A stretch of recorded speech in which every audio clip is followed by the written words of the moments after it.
যেটা বলবেন আপনি মানবেন না। খাদ্য খাওয়ানো ভালো কাজ, বলে সবে বরাতে বলতে খাওয়াতে অন্যদিন খাওয়ানোতে, বলে সবে বরাতে এটা তো বরকত ওয়ালা রাত। এই রাতে আল্লাহ বান্দাকে মাফ করে, এই রাতে আল্লাহ বান্দাকে রিজিক দেয়, এই রাতে আল্লাহ তাআলা বান্দাকে বিপদ থেকে উদ্ধার করে। এই রাতে খাওয়াইলে তো আল্লাহ আরো বেশি খুশি হবে, এর জন্য খাওয়ায়। আমার আমরা পুরো এলাকার মানুষকে খাওয়াই, সুবহানাল্লাহ, বাড়িতে বাড়িতে দিয়ে আসে। আমার মাদ্রাসা আমি পোলা বান্ধে এই যে সবে বরাতে রোজা রাখছে, আগে বসে হালুয়া রুটি খাবি আর পরে দুধ খাবি। মারাবা পরে খাওয়াইবেন, মানুষকে খাওয়াইবেন তো খাওয়াই যদি না থাকে আপনি মনে রাখবেন, আপনি কেউ খাওয়াইলে আল্লাহ আপনার খাবার ব্যবস্থা করবেন, রিজিকের ব্যবস্থা করে দিবেন তো ইনশাআল্লাহ। আল্লাহ কবুল করে আমিন করেন।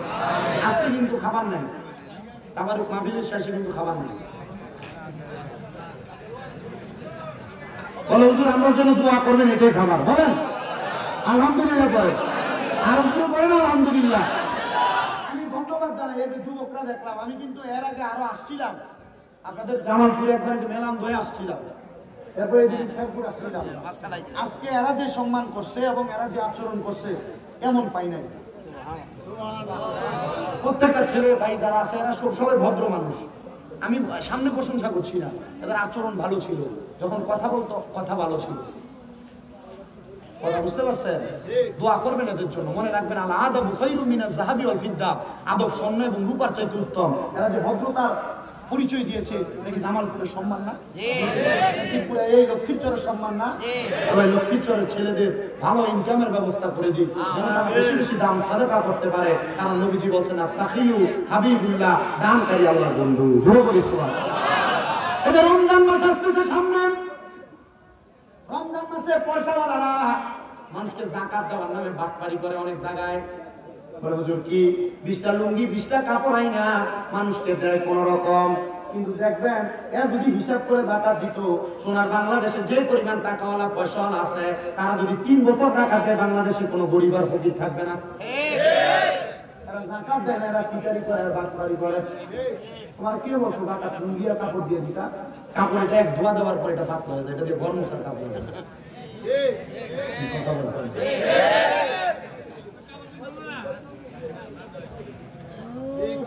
ঠিক আছে, এই কাপড় বিন্দন জানে, ঠিক না? সালা বানায় মানুষ, কেন বানায়? আপনাদের কষ্ট হচ্ছে? রমজান মাসে মানুষকে ইফতার করাবেন, করাবেন না? সাহরি খাওয়াবেন। রমজান মাসে বেশি বেশি দান করবেন, কারণ রমজান মাস হলো পাক পবিত্র হওয়ার মাস। বলে হুজুর হ্যাঁ ঠিক, কিন্তু হুজুর রোজা রাখতে পারি না, দোকানের মধ্যে পর্দা লাগায় লাগায় খায়।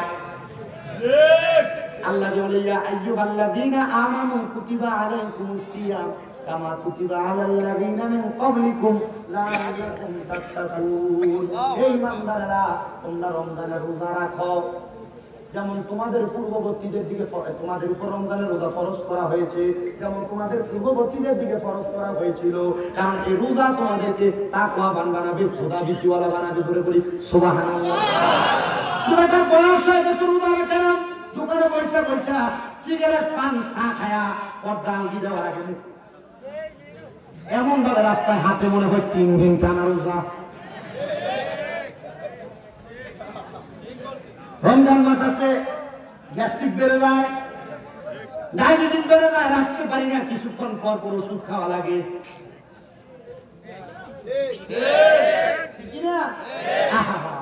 আমার সাথে এক হুজুর আমাকে বললো, আমি একবার ইফতার পার্টিতে যাচ্ছি, দেখবেন এদের উস্তাদ যেগুলা এগুলা রোজা রাখুক আর না রাখুক, যদি এলাকায় ইফতার পার্টি হয় এর সামনের কাতা রেখে,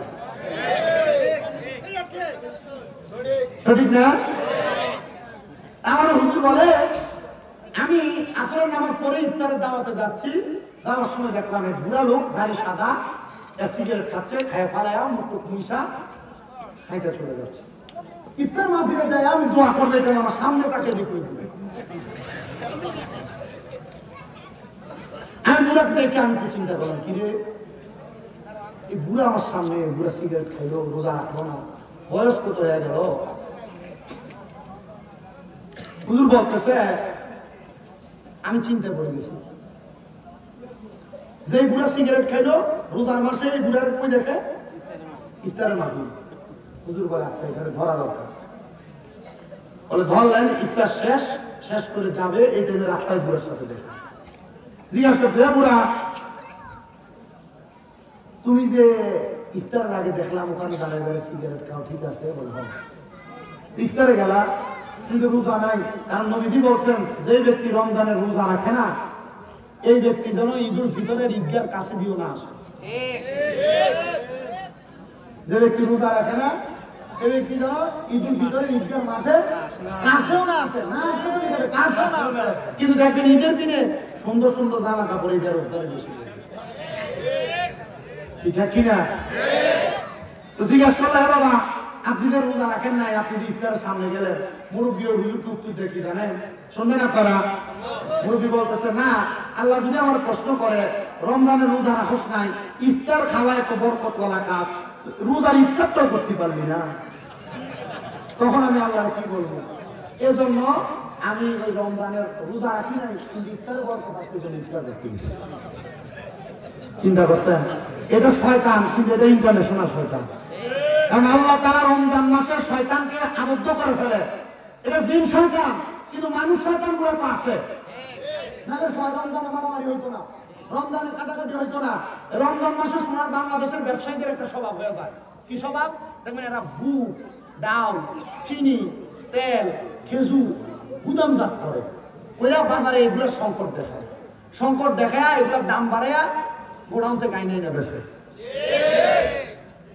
এগুলো সিটার ব্যবসায়ী। কি ব্যবসায়ী? আমি সোনার বাংলাদেশকে সোনার বাংলাদেশ ততক্ষণ বলবো না যতক্ষণ সোনার বাংলাদেশের সিটাররা আস্তে আস্তে সিটারি করা বন্ধ না করে। কথা বলেন না কেন? সোনার বাংলাদেশ সোনার দেশ তবেই হবে, সোনার ছেলেরা সোনার মতো ব্যবহার করবে যবে। আমারই কথা। সোনার বাংলাদেশ সোনার হবে তবে